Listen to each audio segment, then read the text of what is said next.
Welcome to Dialing In Your Coffee Business, where we help cafe and roastery owners build a healthy coffee business that takes great care of people, including them.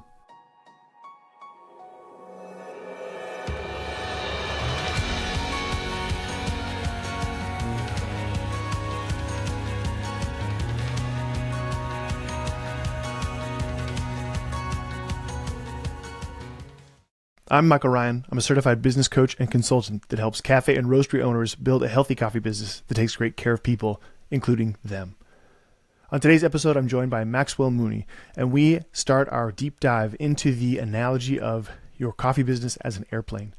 In a previous episode, we gave you an overview of the 6 parts of a healthy coffee business using the analogy, the mental model of a business is like an airplane. Leadership is the cockpit of the airplane. Marketing is one of the engines. Sales is the other engine. Most airplanes have 2 engines, especially the safe ones. The wings are your products and services. The fuel tanks are your cash flow. And your overhead and the people on board are the body of the airplane. Today we talk about leadership and management through the lens of the analogy. Leadership and management are like the cockpit of an airplane. Specifically, we focus on why guiding principles and a mission, vision, and value statement are so critical. Planes are not allowed to take off without a flight plan on file. So too, businesses do not take off without mission, vision, and values firmly in place. And if you don't know what yours are, you're not alone. But if you don't know, neither does your staff, and neither do your customers. So we dive deep into the analogy of your business is like an airplane. The cockpit is your leadership and management, specifically talking about your mission, vision, and values like the flight plan of your airplane.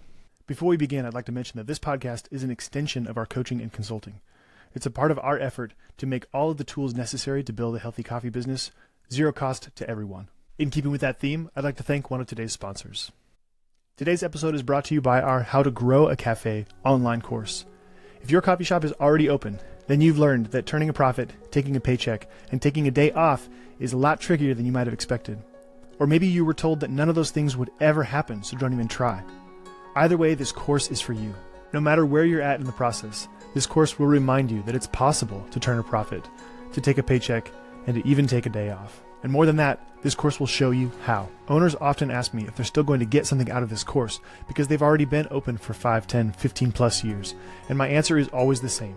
Experience does not equal expertise. Just because you've been open for a long time does not mean you've built the healthiest coffee business you could be building, because experience is not the same as expertise. Everyone who has taken this course has learned at least one thing that has either saved them or made them thousands and thousands of dollars. You can access this course and all of our others at threadbarecoffeeconsulting.com/courses. And as a listener of the podcast, you get a discount on all of our on-demand courses. Just enter the code podcast100, all caps, and you'll get $100 off any of our online on-demand courses. That's threadbarecoffeeconsulting.com/courses, and enter the code podcast100, all caps, to get $100 off any of our on-demand courses. And now for my discussion with Maxwell Mooney. All right, welcome back. We are talking about leadership today. We went over the analogy of your business like an airplane in the last episode. And this time we wanted to dive into each piece of the airplane and talk specifically about one part, just one part of what it means to think of, the cockpit of the airplane is your leadership and your management. And in the next episode, we'll dive into marketing and do that for each part of the plane. If there's one thing, and speaking personally, if there's one thing I could share with folks when it comes to thinking of the cockpit is the airplane, the cockpit of the airplane is your leadership and management. And there's one thing you have to do, you have to have when you think about your business as an airplane. For me, that would be a set of guiding principles, a mission, vision, core values, that kind of thing. I think of that as the flight plan for the plane.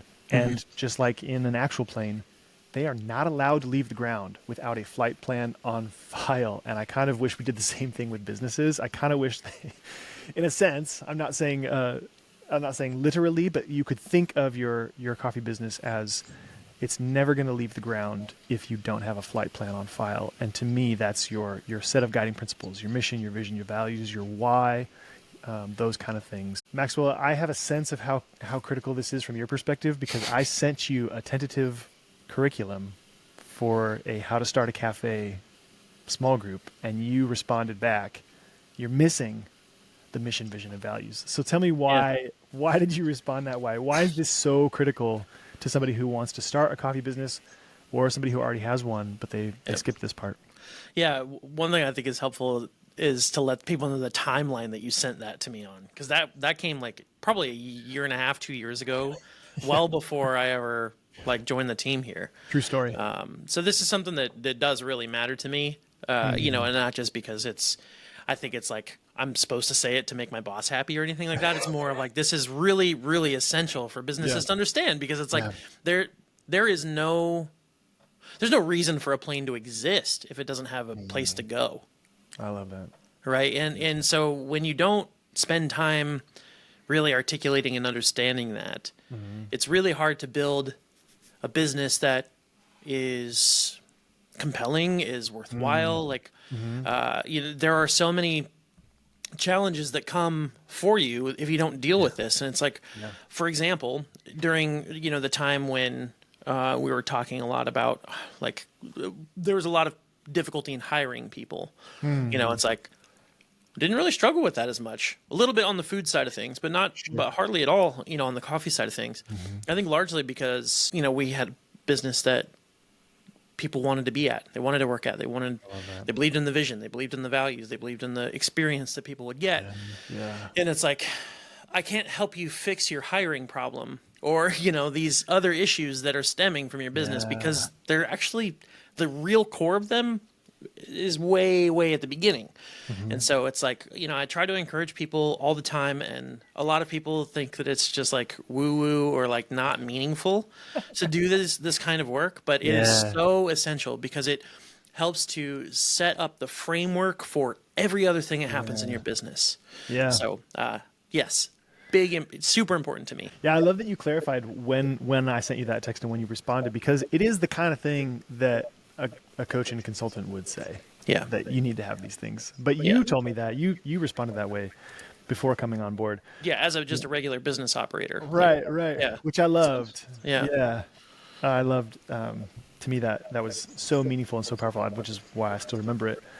Why do you think there are so many objections to this process, and why do you think it gets classified as like kind of woo-woo, optional, fluffy, touchy-feely type stuff? Those are the common objections that I hear when this comes up. I think there are a few reasons for that. One of them is sort of the human condition, just kind of the way that people are wired, right? Like to be overly simplifying, people generally fall into two camps, you know, like the like more mechanistic camp and the more like touchy-feely camp, or, you know, you could frame it as like engineering versus philosophy or something. People tend to be a little bit more toward nuts and bolts, or other people tend to be a little bit more toward like the blueprints and the big picture kind of stuff. So that can be one place where that stems from, is just, you know, it doesn't sit well with somebody who is a more nuts and bolts person. They're like, this doesn't make any sense to me, you know? But I think also it can feel like the zeitgeist, you know, constantly is telling you that you're supposed to care about this stuff, and and you don't always see it play out in reality. You know, or they feel like it's like just a box you're supposed to check off, and you'd be like, yeah, we have our vision, our mission, our values, or whatever. It's like, no, like these actually matter, you know. And so I would guess that that's where some of those things come from, is from folks who just aren't naturally bent that way, and don't really see the outworking in the day-to-day.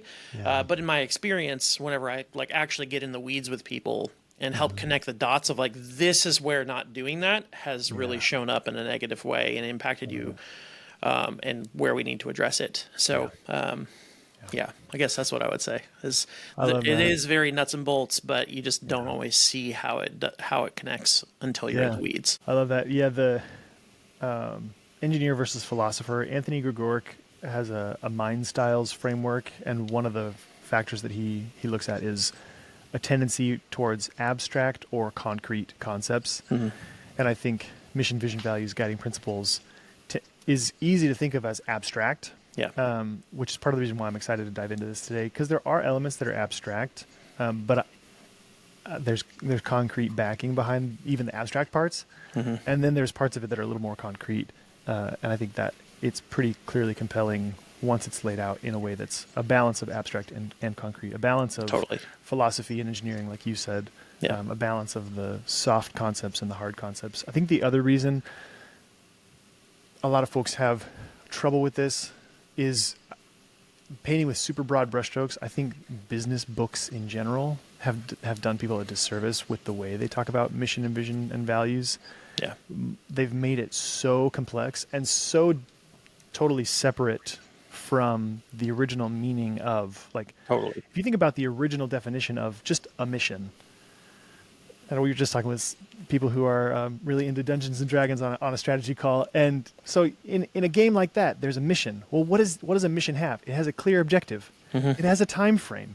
It has a reason why you need to do X, Y, and Z.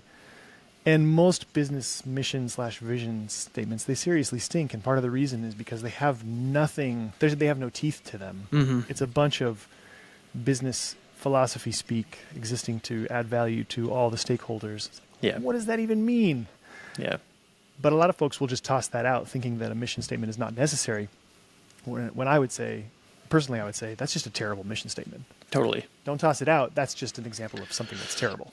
Definitely. Yeah, and I think, too, some of it is maybe tied up in the way that the culture around entrepreneurship has sort of co-opted some of these ideas and principles as like a purely fiscal thing, like it's like people treat it as a transactional thing of like, you have to have a mission, vision, and values, so that way you have people who keep doing this, and then they're gonna buy, it's just like, dude, shut up. Like, all you care about is money. I don't care about what you have to say.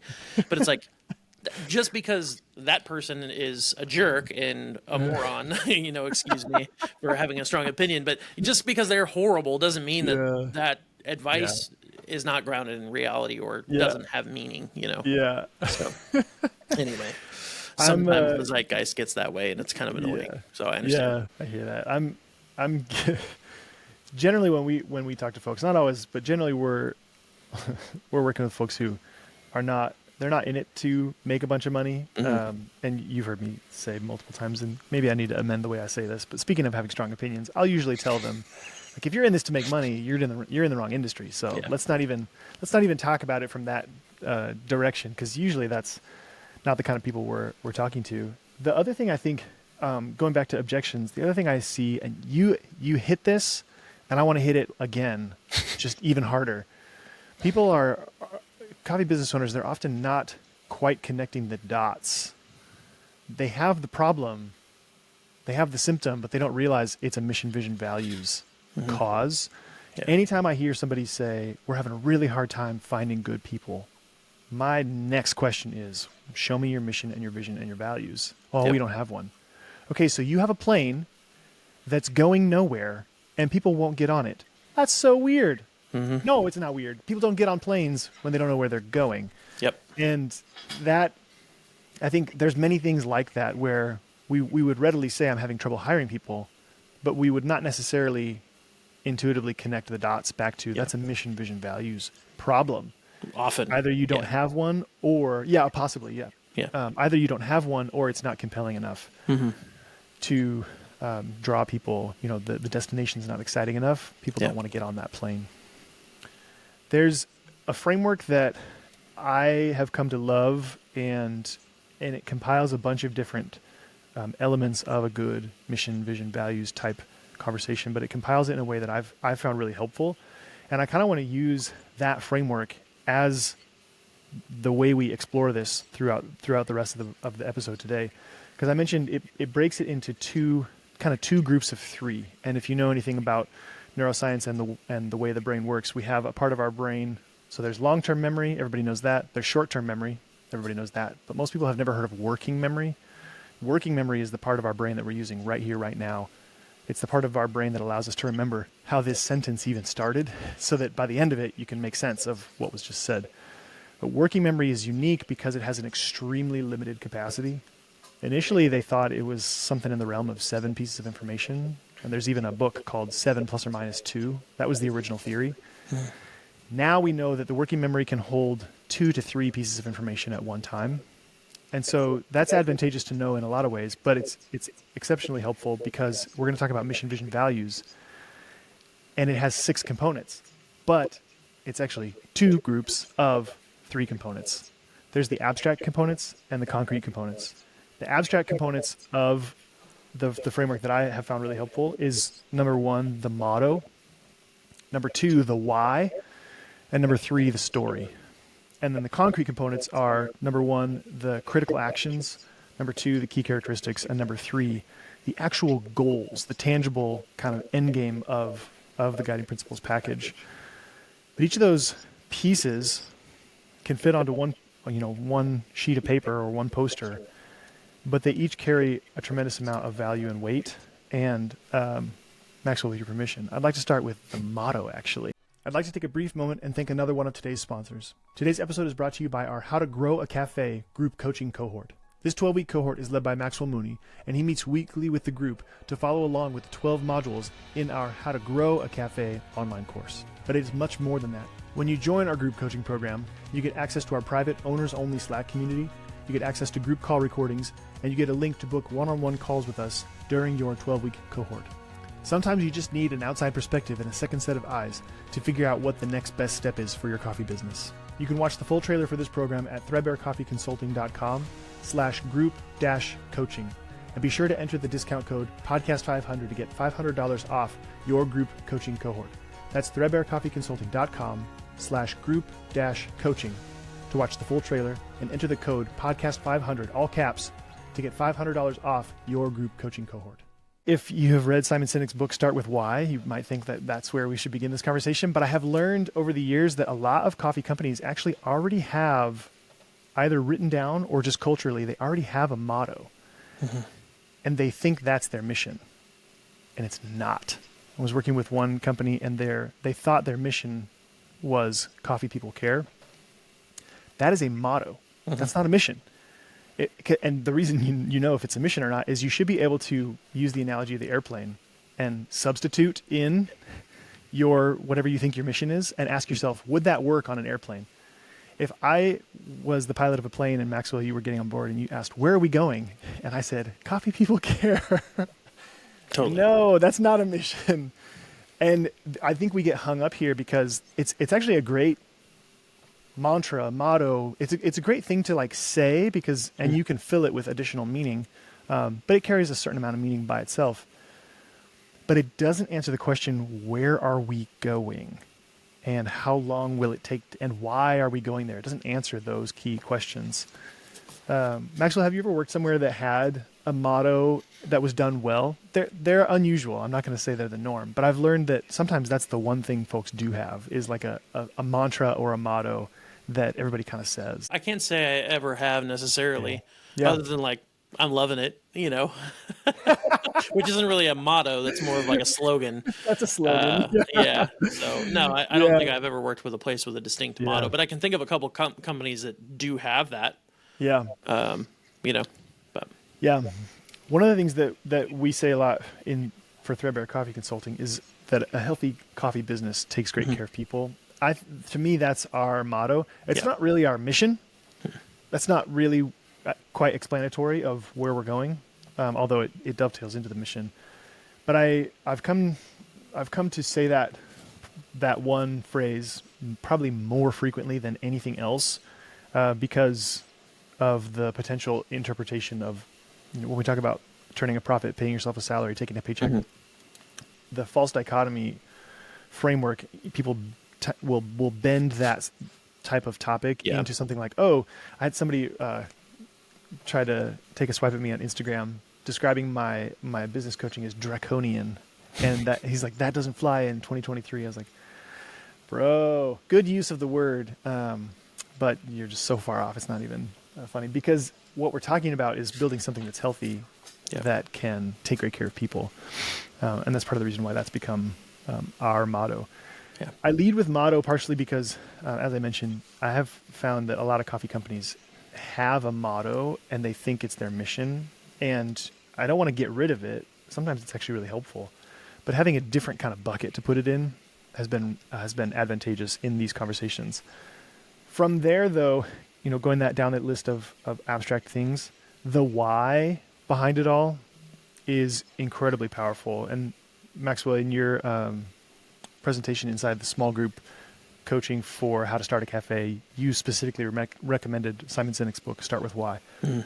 Why is that one of your top recommendations? I mean, you only gave 3, and that was one of them. Yeah. I think because, again, it's related to the ethos for why you exist. It's like, what are you trying to achieve in the world? Because that tells me whether or not I want to join. Yeah. If your sole goal is making money, I'm not into that. Like, I don't want to do that. Like, that's not for me. If your sole goal is to, just take care of a very particular niche thing to the detriment of my life, and we're never going to make any money, I also don't want it, right? Like, I want to be able to take care of what I need, but also do something meaningful with my life. And I think that that's really important. I think that that's not just important for staff, but also for your guests to just understand, like, who are you? Like, why do you exist? What are you trying to do?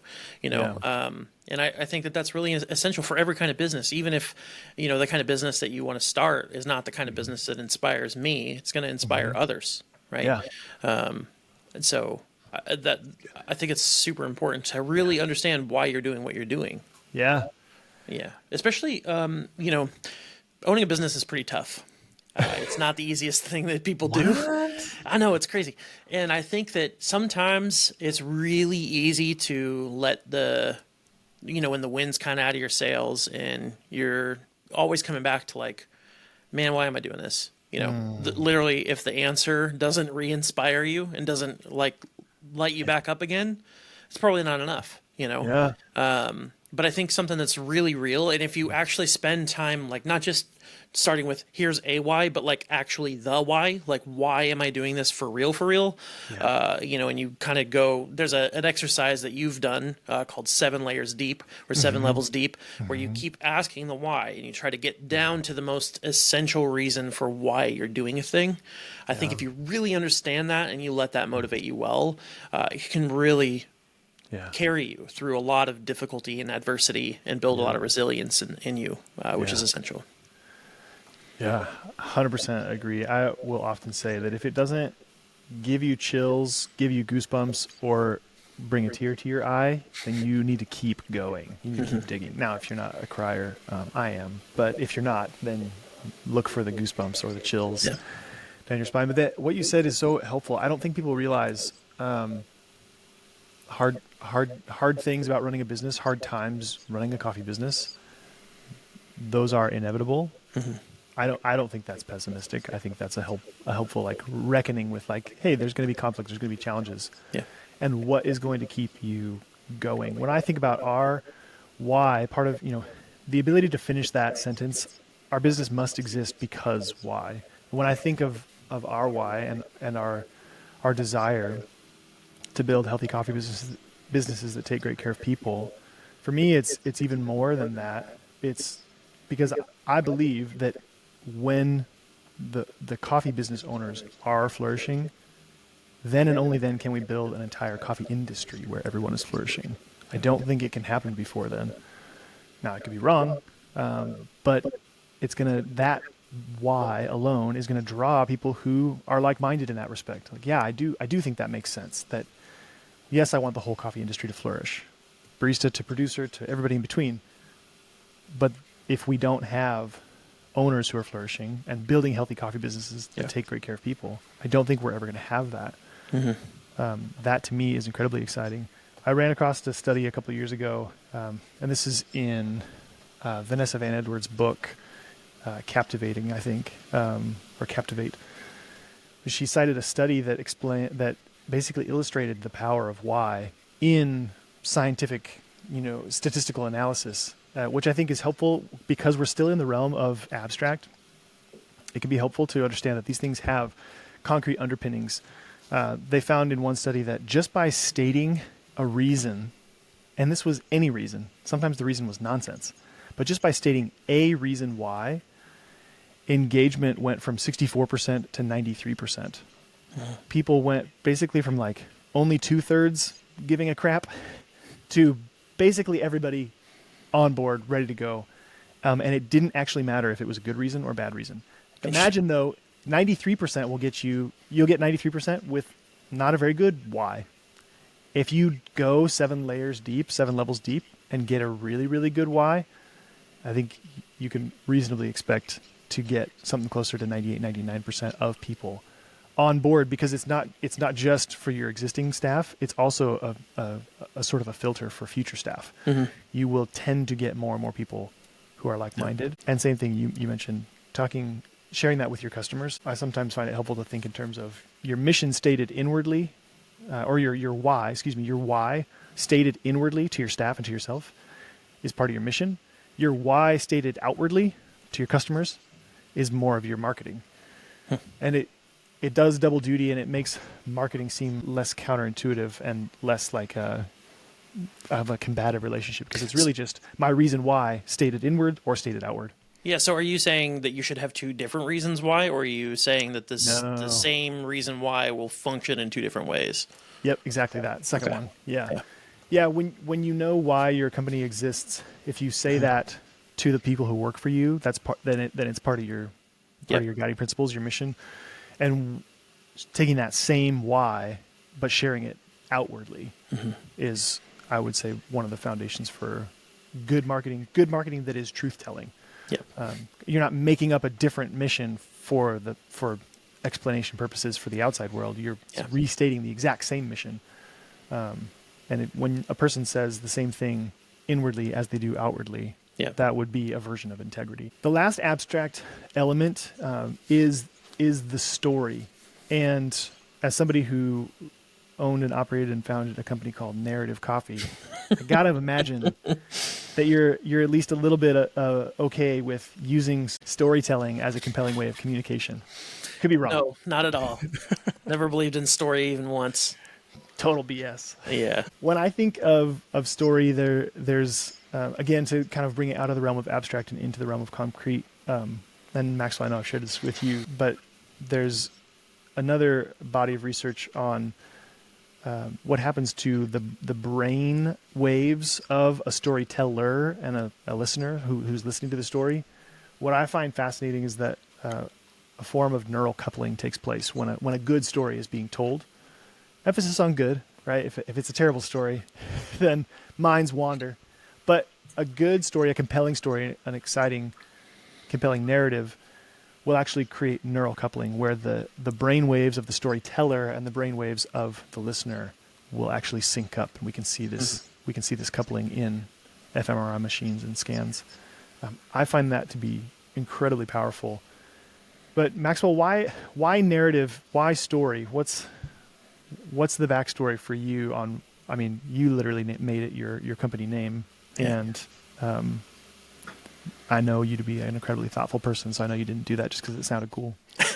I mean, that was definitely part of it. It did that. I'm not saying it didn't. That's part of it. But the reason I ultimately chose it is because, again, stories are powerful. That's how humans have communicated for thousands and thousands of years, whether written down or oral. The commonality between all different types of cultures, whether their history telling is oral or written, is stories. Yeah. That's the format in which those things are communicated, and they tend to communicate truths that the stories that stick are timeless, right? And they communicate truths about the human condition and the human experience in a way that just nothing else can. You can write down and do math formulas, and that's meaningful and usually represents truth, so you'll get back to it eventually. But we have stories that are thousands and thousands of years old that we still tell today. It's like we can all think of numbers of them that have stuck, throughout all the changes in history and languages and cultures and all of those things. They still resonate, and I think that they do. Maybe obviously there's some sort of neurological reason why, but from the lived experience, they tend to resonate because they explain something that we experience, which I think is important. So to me, that was part of where that came from, is like coffee to me is every coffee has its own story and it connects with a lot of different people. And one thing that is really meaningful for me is just the way that coffee functions in a society. particularly in like American society in general. But it's the third place. It's a place that's not home or work, where people can get together and have social connection and meet people. And it kind of functions like punctuation in a story for a lot of people. I can't tell you the number of meaningful experiences I've had where coffee wasn't the point, but it was part of it. It was there. It was involved in the context. Now, for me, coffee's been a little bit more of the point than the average person, but the fact of the matter is that it offers that for even non-coffee nerds. The coffee house, the shop, is still a fundamental place where society, particularly in the U.S., but maybe others as well. But that's where I know the most. It's so integral to how we function. I heard a neuroscientist say that we're not actually sure if we tell stories because our brains are wired that way, or if our brains are wired that way because we've told stories for so long. Yeah. That's how critical, that's how important they are. We don't even know which came first. It's sort of a chicken or egg, but it's a story or brain wiring. We're not sure which came first. We just know that is the way humans communicate. The most powerful communication is story-based. It's such a powerful way to communicate what you're about as a company. And that there's no way that I'm aware of that's more powerful and more succinct. Like it can. And when we say story, to be clear, we're specifically not actually talking about your history. We're talking about the story you're writing, that you're inviting people into. A little bit like, if you think about making a movie, you're inviting somebody to come be a key actor in that movie. How would you do that? You would pitch them the storyline. You would say, hey, I'm making a movie. It's Jaws in space. Do you want to be the main character? And thankfully, Sigourney Weaver said yes, because that was the premise of the movie Alien. It's Jaws in space. That's pretty good.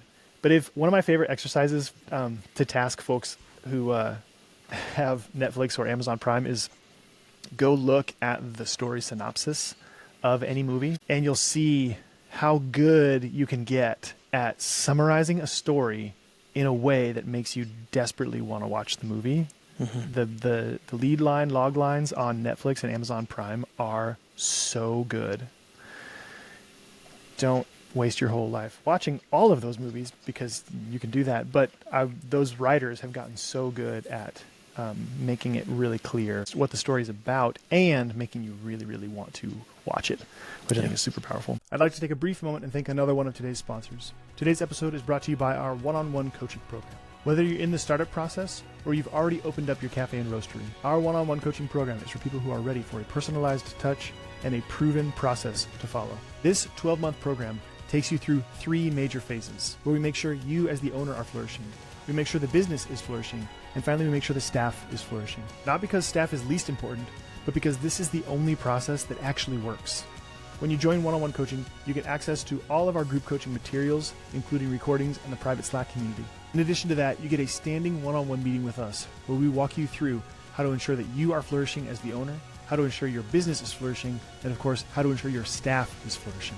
For one-on-one coaching, we prioritize people who have taken our courses and or joined our group coaching, but you can always reach out to us and schedule a strategy call so that we can be helpful and see if one-on-one coaching is a good fit for you. Just go to our website, threadbarecoffeeconsulting.com, and click the link to book a strategy call. Shifting gears a little bit, because the abstract, the motto, the why, the story, those are a little bit more abstract, but they set the stage. They're like foundations for the more specific, concrete stuff. I've found it really helpful to think in terms of critical actions, key characteristics, and goals. One of the reasons I like using slightly different language than core values is not because actually core value, there's nothing wrong with core values, except that when it gets used often, it's used to encapsulate a set of core values, characteristics, that are often just like bare minimum for being a halfway decent human. So if you have, a lot of times people will have their core values, and integrity and authenticity and hard work are on that list. And to me, going back to, we're inviting people to be an actor in a movie we're making, there has to be things that are compelling to people. And if all you expect from me is that I'm a honest have integrity and work hard, to me, that's not super compelling. And I like mixing up the language and calling it key characteristics and critical actions, because critical actions, that's what you do. And key characteristics, that's a little bit more of who you are.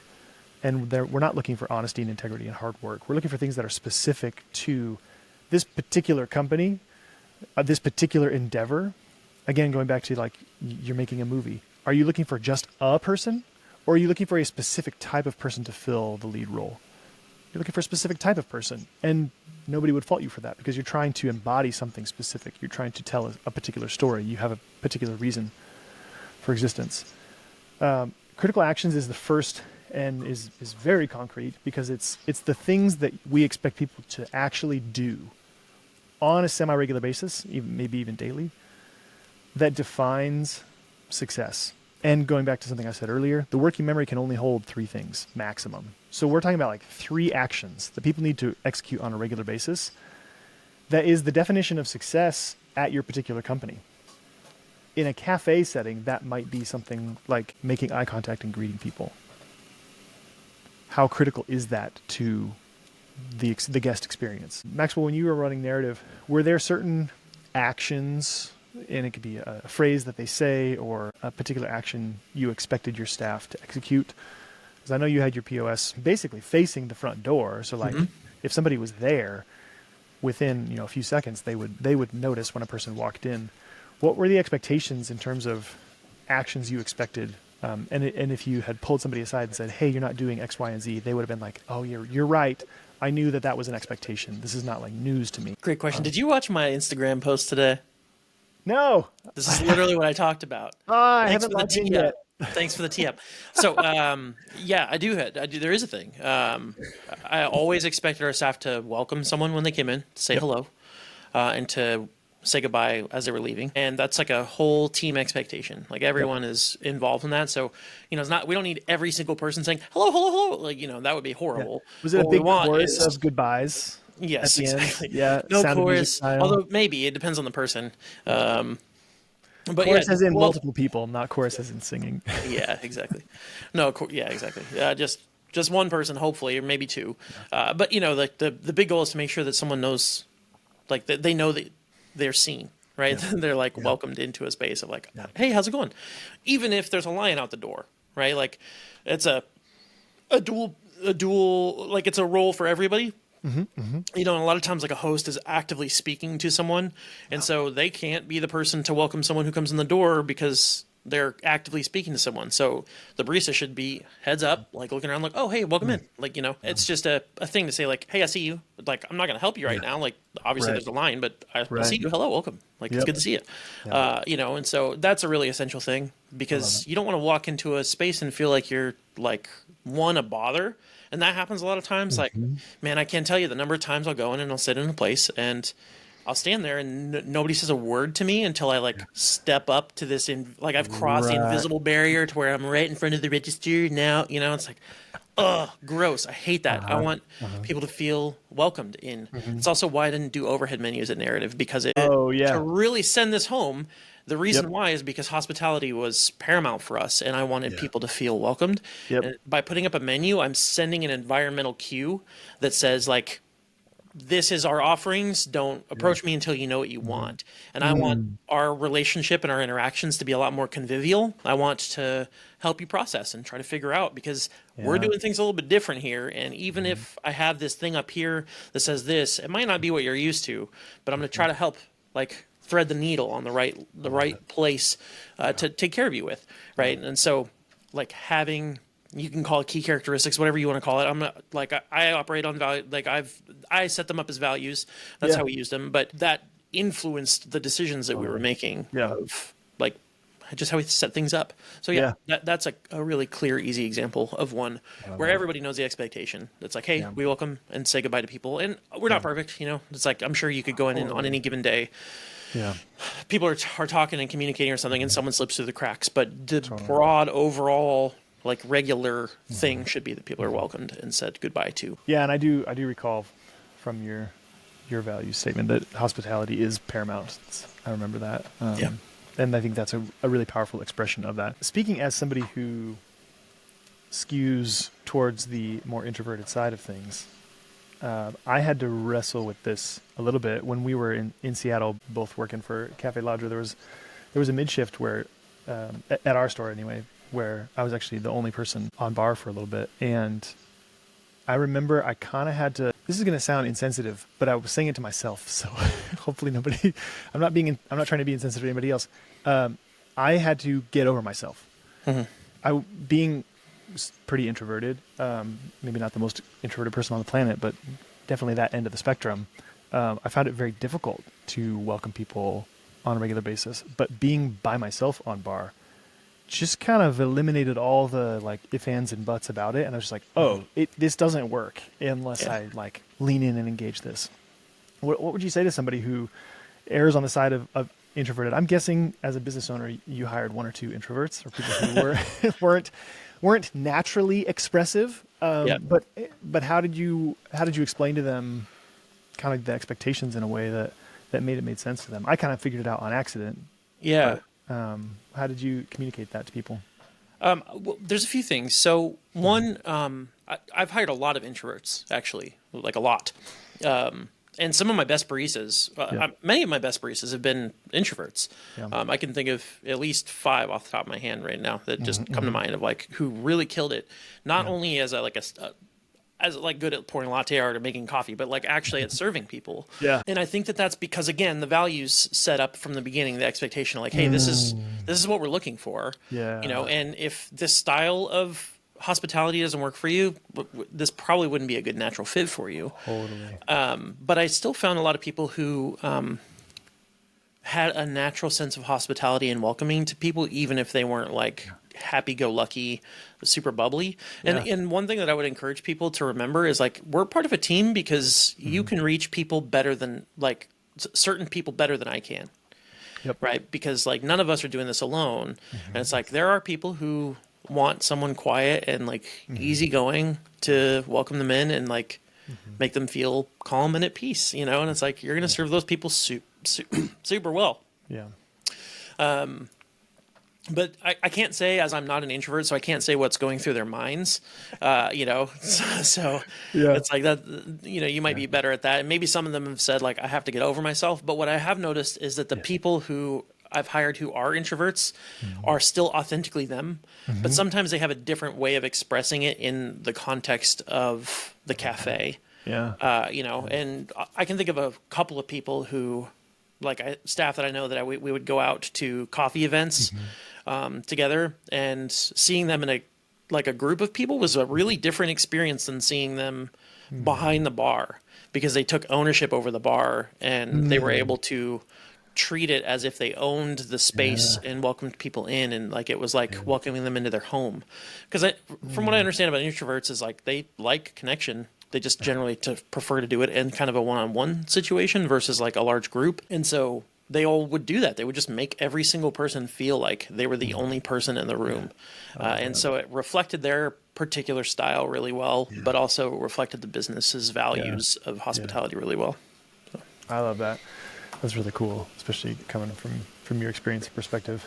I say that in part too because I hear a lot of people, they consider themselves introverts, and so they self-disqualify because of that. And that makes me sad. I was sitting in on a presentation, and there was a little bit of like technical difficulties or whatever, but the person kicked off by saying like, I'm an introvert, so this is like, I'm not going to be good at this presentation. I was like, well, first of all, that's not what it means to be an introvert. Second of all, you can be an introvert and still give a great presentation. It's not necessarily going to be as life-giving as it might have been for somebody who's wired. You might need to recharge by yourself. You might need to go, yeah. And that's what I used to do when I would teach classes and seminars at Coffee Fest. I would take a day or two off afterwards. I would get home and just like lie low, recharge for a couple days. But it was helpful to not self-disqualify just because I was felt like I was wired that particular way. Yeah. And of course, this is nothing against extroverts. Like, goodness gracious. Anytime this conversation comes up, I'll get introverts who are like, thank you for saying that. And then I'll get extroverts who are like, what about us? Like, that's just not to disqualify or denigrate anybody, but more to just try to create space for folks being wired different ways. Yep. Even though we're talking about greeting almost everybody, you know, the goal is to be most everybody. You can do that in an authentic, genuine way. That's still, you don't have to be bubbly, effervescent. You don't have to yell. As an introvert, some of my favorite like greetings have been like the more like subdued, calm ones. Totally. Well, I can tell they see me, Yeah. and they don't even necessarily verbalize it, but they make eye contact and maybe give me just like a head nod or a small wave. And maybe they are actually talking to somebody, but they divert their attention, their gaze for 1/10 of a second. Yep. To make me feel seen. That's Totally. really, really powerful. Yeah, so like for that specific example, actually, that is something that I make space for. Is like you don't actually have to say hello. Yeah. The point is to let them know that we Greet them, like, that they're here and we see them. Yeah. You know. Yeah. So I love it. Yeah, I think that's the thing, because it's, you know, it's not about like, oh hey, how you doing? You know, like being all like, for example, like Dutch Brothers is a company that hires very bubbly people, and that's the expectation there, Yeah. and that works. But I also know people who refuse to go there because it's just too much for them, you know, and like, and there's nothing wrong with serving both, you know, different people or whatever. So it just depends on what you want to do and that kind of thing. But anyway. To make this all even that much more concrete, I read a study a couple of years ago that people who enter an establishment and are not greeted will wait around for much less time than if they enter the establishment and are greeted, even if they have to wait after that. So there's something about being acknowledged, being seen, something about feeling like, okay, somebody knows I'm here. If you've ever walked into a restaurant and it says, please wait to be seated, but there's nobody around, and then a person, a server, somebody will go by and not greet you, there's only a certain amount of time people will wait before they're like, you know, this is too uncomfortable. I just feel super weird standing here. But as soon as somebody, even if it's the person clearing tables, is like, hey, somebody will be right with you, or whatever, some sort of acknowledgement and greeting is really, really powerful. It can be really easy when we have a conversation about what we expect to focus exclusively on actions. But, you know, even though it's a little bit cliche, we are human beings, not human doings, and how we are, just our way of being. I was working with one business coach, and she was adamant that success is 10% what you do and 90% who you are, like your way of being, how you show up, your key characteristics. Or this is where core values is usually coming up, is how are we going to be when people come in? Not necessarily precisely what do you do, but how are you? And this is because this is a little bit more on the abstract side of things. This can be hard to specify what we expect, but you actually already did a great job. Dutch Brothers has key characteristics.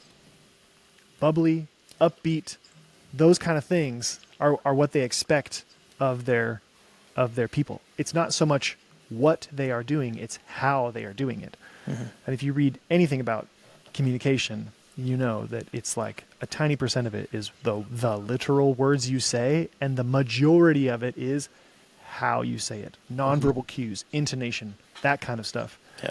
So just like communication is, you know, a small fraction of it is the words, and the rest of it is your tone and those kind of things. Yeah. Same thing with a business. There's the critical actions, but then there's the key characteristics, or the way of being. When you have this in your values, and it's kind of blending them both together, because one of your values, I remember, is quality offered humbly. That humility dimension of it, that's a key, what I would call a key characteristic. And how did you guys arrive at that, especially that phrase? Because quality offered humbly is a critical action paired with a key characteristic. You blended them together in a beautiful way that communicates something very specific. How did you guys come up with that? That was a bit of a reaction to there are people who they take what they do seriously, and then they also take themselves seriously, like, and not in like a with levity, but more of like they're kind of pompous and jerky about it, and so I've definitely never been that way. So no, I've never known anyone like that ever. But you know, that's, to me, that kind of a thing is super off-putting. Yeah. And I have always been like, with narrative in particular, I was chasing after the top flavor experiences, like bringing in the top coffees and those kinds of things. And like it or not, there are certain people who are attracted to doing things with excellence for the sake of projecting an image. And there are people who are interested in doing that because they care about excellence and doing things well for the sake of doing a job well done. And I wanted to shave off the people who were there because it was cool and trendy and that thing. And I just needed to communicate, like, to me, humility is a value.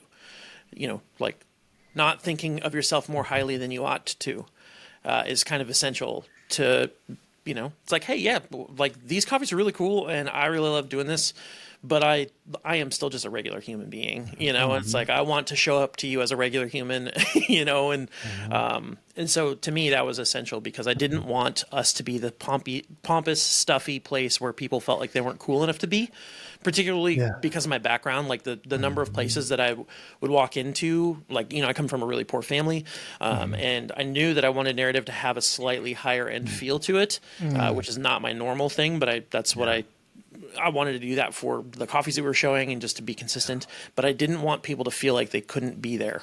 And so, like, that was really essential in, even from like staff training, like that's the thing that we talked about a lot is like, hey, people are going to walk in here with expectations and we need to circumvent those and like subvert them in a positive way. And to me, like, that value of humility was essential at doing that. So it was a non-negotiable, something that I would fire somebody for if they didn't exemplify that value. So if I see you acting prideful and like a jerk and thinking you're better than other people, you're gone. Like, that simple. Because that's not how we are. So I love that. I love that definition of humility, of not thinking of yourself higher than you ought to. I think is so helpful.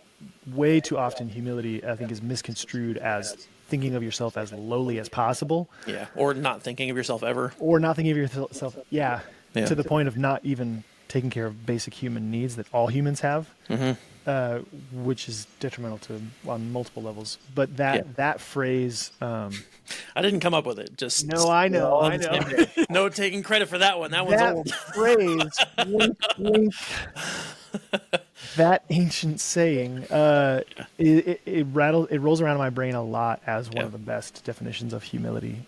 Just not higher than you ought to. The other thing you said, though, that I think is so critical, and that's the willingness to fire people who don't embody some of these things. That, I think, is kind of the point, or one of the benchmarks of, have we found something that's real to us? Yeah.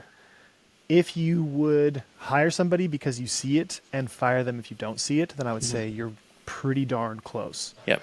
And I think that's really, really powerful. Now, of course, there's things that are like, we talked earlier about the generic core values like honesty, integrity. If you find somebody who is stealing from you, that okay, sure, you let them go because they're stealing from you.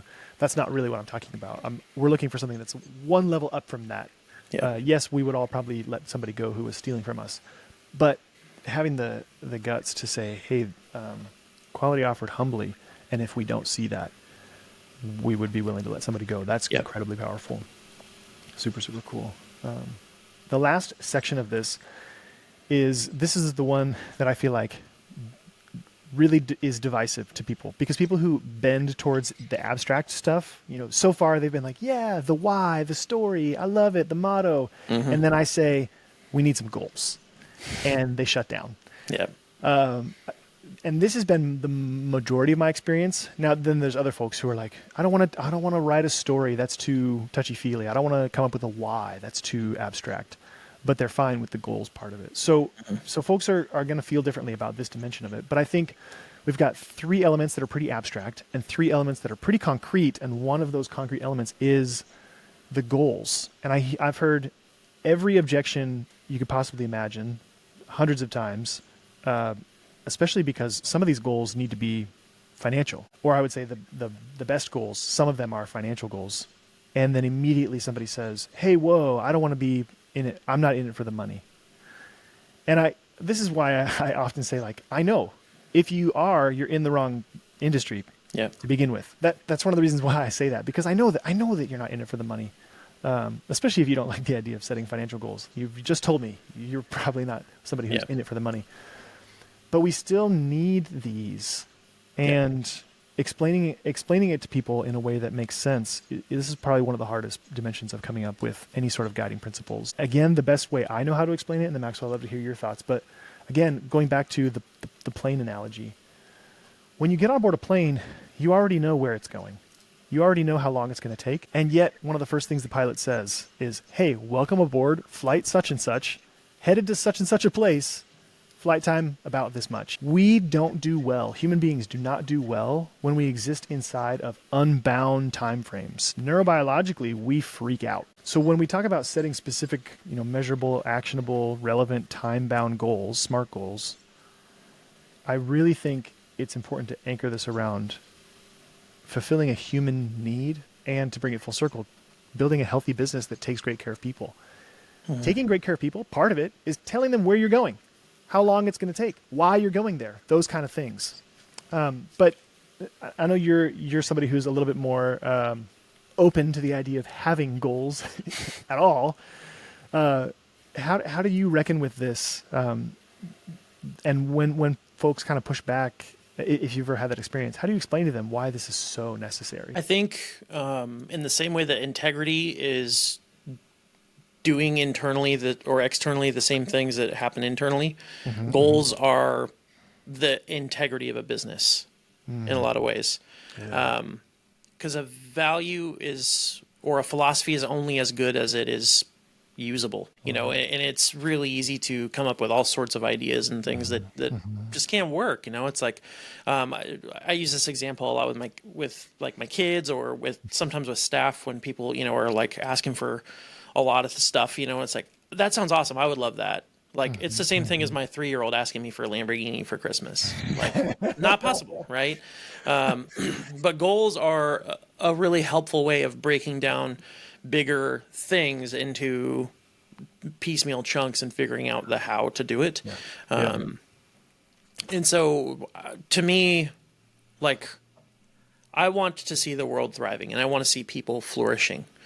And I want to see the people that I love and care about flourishing. That's a big task, right? That's a really big ask. And so how are you going to make that happen without some broken down pieces?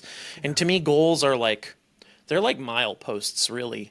They're not really about the goal. It's more about they are, but they're smaller goals toward the service of something else. And it's like, if I can't take care of my family, financially speaking, if my staff can't take care of my family, then this idea, this animating force by which we are organized is dead in the water. It's not going anywhere. It's like, it'd be like getting into a plane with no gas, or whatever. It's like, oh, we're going here we'll talk about for that. a week. It's like, that's not really possible. So you have to figure out how to make that possible by taking care of the other things that need to happen. And to me, goal setting is just clearly and explicitly setting up the framework by which that happens. I love the equivalent or thinking of it as the mile markers. It would be so silly to make the mile markers the whole point. Exactly. And it would be so silly to not pay attention to them at all. Yeah. And if you're stuck at a mile marker and somebody says like, hey, where are we going? To be like, oh, I just don't want to have, don't put me in a box. I don't want to have a time frame or something. That I would consider that to be a little bit irresponsible, but I would say it's kind of asking humans to not be humans, if that makes sense. One of the things that has always stood out to me in Viktor Frankl's work, Man's Search for Meaning, and if you haven't read that book, I highly recommend it. But one of the things I never hear anybody talk about, but it's straight out of that book, he says the hardest part about being in the concentration camps was not knowing how long it was going to last. That's how important it is to set up some parameters for people so that they kind of know what to expect and they kind of know where things are going. All right. We have talked about the elements of a good mission statement, value, guiding principles package. The abstract elements are the why, the story, and the motto. And then the concrete elements are the critical actions, key characteristics, and the actual goals. And if you want help creating goals, looking up the framework for SMART goals is like the easiest way to do it. The other framework I've heard that works really well is just kind of filling out a blank sheet of paper. We will accomplish X by Y because of Z. Mm-hmm. What are we doing?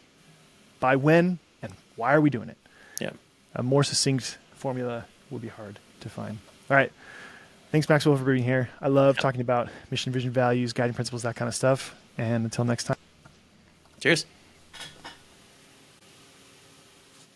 Thank you for joining me today for my discussion with Maxwell Mooney. Please check out the links in the show note captions to follow Maxwell Mooney on Instagram at Maxwell Threadbare. You can also check out the interview he did with Upflip that has millions of views. They interviewed him while he still owned Narrative. If you're enjoying this podcast, please consider subscribing on YouTube. That's a great zero-cost way to support this podcast. In addition, please subscribe to the podcast on Apple and Spotify. And on both Spotify and Apple, you can leave us up to a 5-star review. Please check out our online courses, our group coaching, and our one-on-one coaching.